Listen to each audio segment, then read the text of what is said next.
ಒಂದ್ಸಲ ಅನ್ಕೊತಾನೆ ಇರ್ತೀನಿ ಯಾವುದಾದ್ರೂ ಇಲ್ಲಿಗೆ ಹೋಗಿದ್ದು ಬರಬೇಕು ಅಂತ. ಅಚಾನಕ್ಕಾಗಿ ಹೋಗೋದಕ್ಕಾಗಿರಲ್ಲ, ಆದರೆ ನಾವು ಎಕ್ಸ್ಪೆಕ್ಟೇ ಮಾಡಲ್ಲ ಕೆಲವೊಂದು ಸಲ. ನೋಡಿ, ನೆನೆಸ್ದಂಗೆ ತಿರುಪತಿಗೆ ಹೋಗ್ಬೇಕಂತ ತುಂಬ ಸಲ ಅಂದ್ಕೊಂಡಿದ್ವಿ, ಹೋಗೋಕ್ಕಾಗಿರಲಿಲ್ಲ. ನಮ್ಮ ಲೇಔಟಲ್ಲೇ ತಿರುಪತಿಗೆ ಹೋಗಿದ್ದು ಬಂದು ಪ್ರಸಾದನ ಕೂಡ ಕೊಟ್ಟು ಕಳಿಸಿದ್ರು.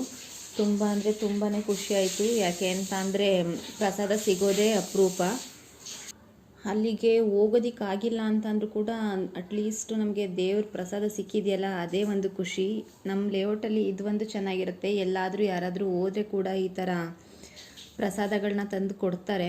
ಮತ್ತು ಜೊತೆಗೆ ಪ್ರಯಾಗ್ರಾಜ್ ಮಹಾಕುಂಭ ಮೇಳ, ಅಲ್ಲಿಗೂ ಕೂಡ ಹೋಗೋದಕ್ಕೆ ಆಗಿರಲಿಲ್ಲ. ಅಲ್ಲಿಗೆ ಹೋಗೋದು ಕೂಡ ಒಂದು ದೊಡ್ಡ ಏನು ಹೇಳ್ತೀವಿ, ಅಲ್ಲಿಗೆ ಹೋಗೋದಕ್ಕೆ ಬುಕ್ಕಿಂಗ್ಸ್ ಇರಬೇಕು, ಹೋಗೋದಕ್ಕೆ ಪ್ರತಿಯೊಂದು ಸರಿಯಾದ ಪ್ಲ್ಯಾನ್ ಇರಬೇಕು ಅಲ್ವಾ. ಅಷ್ಟು ಸುಲಭಕ್ಕೆ ಹೋಗೋಕ್ಕೂ ಆಗಲ್ಲ. ನಮ್ಮ ಲೇಔಟಿಂದ ಪ್ಲಸ್ ಅದಕ್ಕೂ ಹೋಗಿದ್ದು ಕೂಡ ನಮಗೆ ಪ್ರಯಾಗ್ರಾಜಿಂದ, ಆ ಕುಂಭಮೇಳದಿಂದ ತೀರ್ಥ ಪ್ರಸಾದನ ತಂದು ಕೊಟ್ಟಿದ್ರು. ಎಷ್ಟು ಖುಷಿ ನೋಡಿ. ಅಲ್ಲಿಗೆ ಹೋಗೋದಷ್ಟೇ ಖುಷಿ ಆಗುತ್ತೆ. ಈ ಥರ ಸಿಕ್ಕಿರೋದು ಕೂಡ ನನಗೆ. ಯಾವುದೇ ಒಂದು ವಸ್ತು ಆಗಲಿ ವ್ಯಕ್ತಿ ಆಗಲಿ ಜೀವನದಲ್ಲಿ ನಾವು ಸಿಗಬೇಕು ಅಥವಾ ನಮಗೊಂದು ವಸ್ತು ಬಂದು ತಲುಪಬೇಕು ಅಂತ ಅಂದರೂ ಕೂಡ ಕಾರಣಾಂತರ ಇರುತ್ತೆ. So for some reason and some season ಬಂದು ಹೋಗುತ್ತೆ ಅಂತ ಎಲ್ಲ ನಮ್ಮ ಕರ್ಮಗಳಿಗೆ ಅನುಸಾರವಾಗಿ ಸಿಗುತ್ತೆ. ನಾವು ಈ ಸನಾತನ ಧರ್ಮದಲ್ಲಿ ಹುಟ್ಟಿರೋದಕ್ಕೇ ಒಂದು ಖುಷಿ.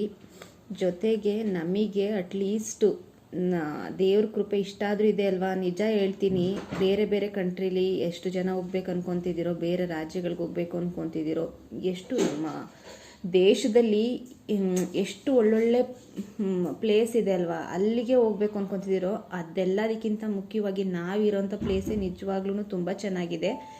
ಯಾಕೆ ಅಂತ ಅಂದರೆ ನಮಗಿಲ್ಲಿ ಎಷ್ಟು ಫೆಸಿಲಿಟಿ ಸಿಗ್ತಿದೆಯೋ, ಎಷ್ಟು ಖುಷಿಯಾಗಿದ್ದೀವೋ, ನಮ್ಮದೇ ಆದಂಥ ಒಂದು ಜೀವನನ ಕಟ್ಕೊಂಡು ರೂಪಿಸ್ಕೊಂಡು ಅದಕ್ಕೆ ತಕ್ಕನಾದಂಥ ಜೀವನ ಶೈಲಿನ ರೂಪಿಸ್ಕೊಂಡಿದ್ದೀವಿ. ಸರಿಯಾದ ಟೈಮ್ಗೆ ಊಟ ಆಗಿರ್ಬೋದು, ಕೆಲಸ ಆಗಿರ್ಬೋದು, ಇರೋದಕ್ಕೆ ಮನೆ, ನಾವು ವಾಸ್ತವ ಸ್ಥಿತಿ ಪ್ರತಿಯೊಂದು ಕೂಡ ನಿಗದಿತವಾಗಿ ಹೋಗ್ತಾ ಇದೆ.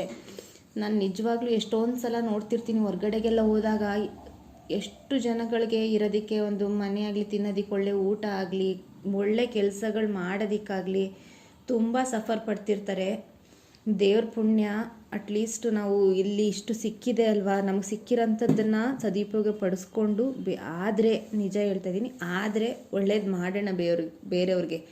ನಮ್ಮ ಕೈಲಿ ಅದು ಆಗಿಲ್ಲ ಅಂದರೆ, ನಿಜ ಒಳ್ಳೇದು ಮಾಡೋಕ್ಕಾಗ್ತಿಲ್ಲ ಅಂದರೆ ಕೆಟ್ಟದ್ದು ಏನಕ್ಕೆ ಬಯಸಬೇಕು, ಕೆಟ್ಟದ್ದು ಏನಕ್ಕೆ ಮಾಡಬೇಕು, ಥಿಂಕ್ ಮಾಡಬೇಕು ಬೇರೆಯವ್ರ ಬಗ್ಗೆ. ಇದಷ್ಟೇ ಹೇಳೋಕ್ಕೆ ಇಷ್ಟಪಡ್ತೀನಿ. ಜೊತೆಗೆ ನಾನು ಅಂದ್ಕೊಳ್ಳೋದು ಅಷ್ಟೇ, ನಾವು ಎಷ್ಟು ಕೆಲಸದಲ್ಲಿ ಬ್ಯುಸಿಯಾಗಿರ್ತೀವೋ ಅಷ್ಟು ಕೂಡ ನಮ್ಮ ಮೈಂಡ್ ಸೆಟ್ಟು ಫ್ರೀ ಆಗಿರುತ್ತೆ. ಎಲ್ಲರೂ ಒಳ್ಳೆಯದಾಗಲಿ.